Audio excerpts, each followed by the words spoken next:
Spoilers ahead, although if you're caught up to the anime or manga, you'll be good. So, ladies, the new Pirate Warriors DLC released today. What are your thoughts? Oh, I love to play as Onigashima Luffy. Gear 5 finally being playable in the game is like a dream come true. Oh, Margaret, you gotta try Yamato too. Her combos are so intricate. Oh gosh, when I got the DLC, I completely forgot it had her too. Can I join your club, please? Get out.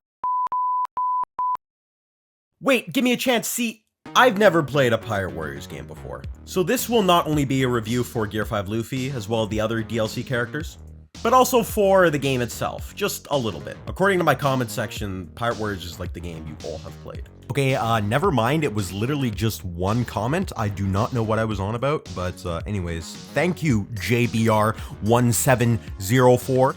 A beautiful name. Is that Dutch? For those who don't know Gear 5, do you know that guy your wife left you for? Yeah, that's Gear 5. Nah, I'm kidding. That was Ethan. Gear 5 basically gives Luffy Looney Tunes powers, and if that sounds broken, it's because it is. So I think that anyone who maybe hasn't seen Gear 5 can still understand why I'd want to play as it in the game, and a lot of other people would too. It's so chaotic, and to match the energy of that, this review will probably be a little chaotic too. Who's strong and femdom? Oh, please don't hurt me. If you can't already tell, I am very hyped. When the Gear 5 DLC finally came out, I wanted to try it so bad, I bought it immediately and sped through the tutorial. Because even though I haven't played a Pirate Warriors game before, I have played the Warriors franchise many times. But Gear 5 changes everything. So let's get right into an episode match, so I can break down the first ever playable Gear 5 Luffy. I originally thought Gear 5 Luffy was its own character, like how in Fighter Z all the different Saiyan transformations are. But no, it's just one of your specials. But honestly, this works well because Gear 5 is broken. Only giving you a short burst of it at a time kind of balances out, and it makes it more meaningful. It also makes sure the game doesn't become laughably easy.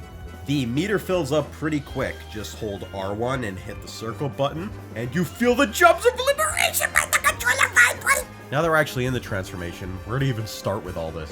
Let's talk about just how well they got down all these character models. Even though it's heavily inspired by classic 2D animation, I feel like Gear 5 works surprisingly well with 3D models. Watching Luffy do all these Looney Tune movements just makes sense in 3D. Everything is just so sporadic, it really feels like you're in a different league than your opponents. And this is very accurate to how Gear 5 should feel.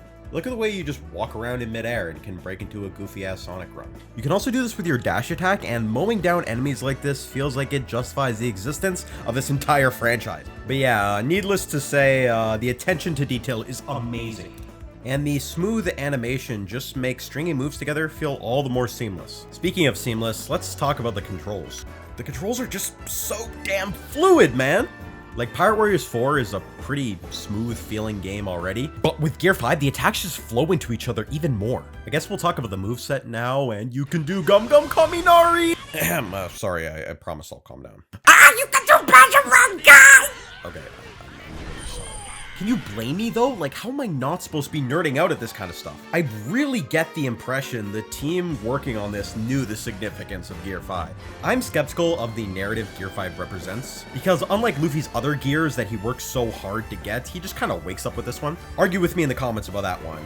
But as a moveset in this game, I have no complaints, man. I would just recommend cranking up the difficulty to compensate for the brokenness. Damn, Luffy racking up a higher body count than he does in the openings. Wee! Wee! Wait, I'm so high up, I can't hit them. Can we get much higher? So high. This is my brand new finishing move after training with Roger Shanks over a 5-year time skip. I honed it. Get ready for my Gamu Gamu no! Tickler! Original attack name, patent pending, please do not steal. I would go into some combos, but I mean, like, look at my channel, okay? Do you really think I know combos? The game doesn't rely heavily on combos at all. But honestly, it doesn't really matter. This DLC, like, really embodies the line, "He fought as he fancied," or whatever they say. You know what I'm talking about. Because, yeah, just, like, literally do whatever the you feel like. You want to do this? Do that. You want to do that? Do this. Honestly, yeah, really fun. I guess I'll just show you some B-roll of Gear 5 if you guys want to see more of it. I know, like, a lot of you just came to see how it played, you know? I guess I'll break out into a sea shanty during this bit of the footage. The song that I procreated? No. Curated is about a 18th century British man doing 18th century British things.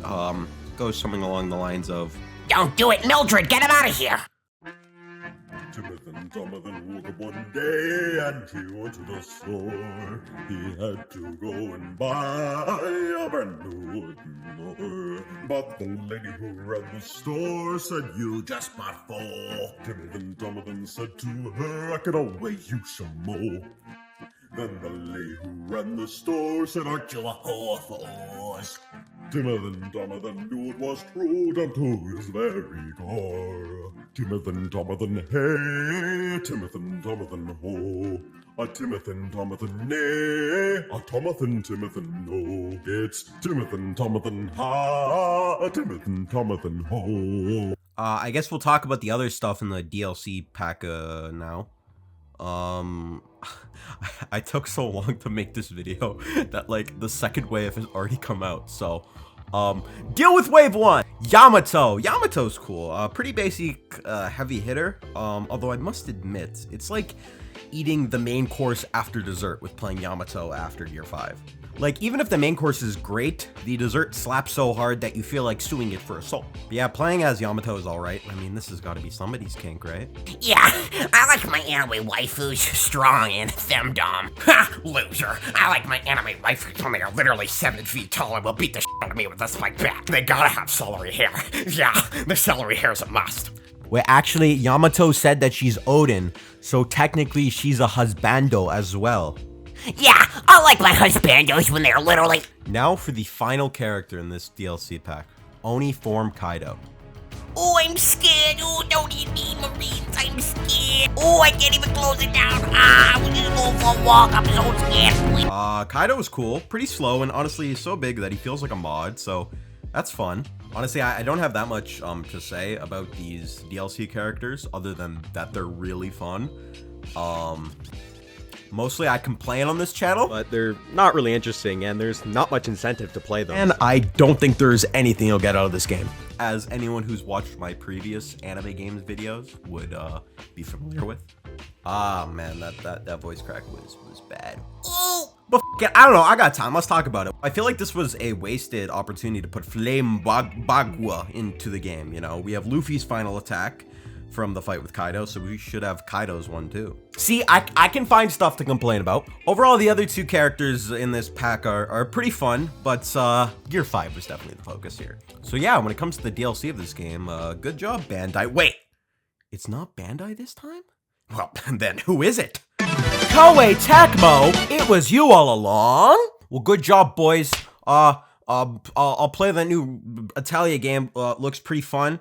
Yeah. Oh, yeah, there's also a deep map in this DLC. Who gives a shit? Also, I don't know how to get this shit, and I don't feel like looking it up. I'm a great reviewer, aren't I? Only the most professional reviews around here. Oh, well, please don't hurt me. Overall, this experience of playing Pirate Warriors for the first time was pretty fun. This is definitely like the flagship Warriors series, you know? Other than the flagship Warriors series, you know? Like, this is clearly the one Koei puts the most effort into. Like, the polish and the fluidity of the controls are just way better than any other Warriors games I've ever played. I normally don't play Warriors games, like I've played the Nintendo ones, but that's because they entice me with Nintendo fan service. And I suppose it's the same principle here. Like, all the One Piece stuff in this game has really made me enjoy a game that normally I would be a bit more, you know, okay on, not necessarily like this hyped. But again, all this One Piece fan service really incentivized me to give this game a chance. Like, I don't really feel like syphilis, but I could go for a milkshake. So yeah, I mean, if you're one of the few One Piece fans that don't have Pirate Warriors 4 already, go buy it! And buy the Gear 5 DLC, which is $15 on top of it. Or just wait for a sale like a normal person. Not everyone sold their house back in Toronto for tons of money, then moved to Saskatchewan for cheaper houses, is now flexing their wealth and their way to us. Hubble won't let me join their stupid club, which I didn't even want to join anyways.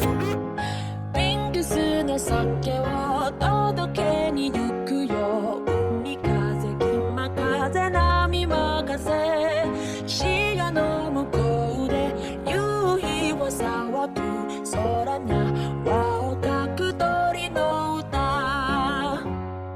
Like, subscribe, bye.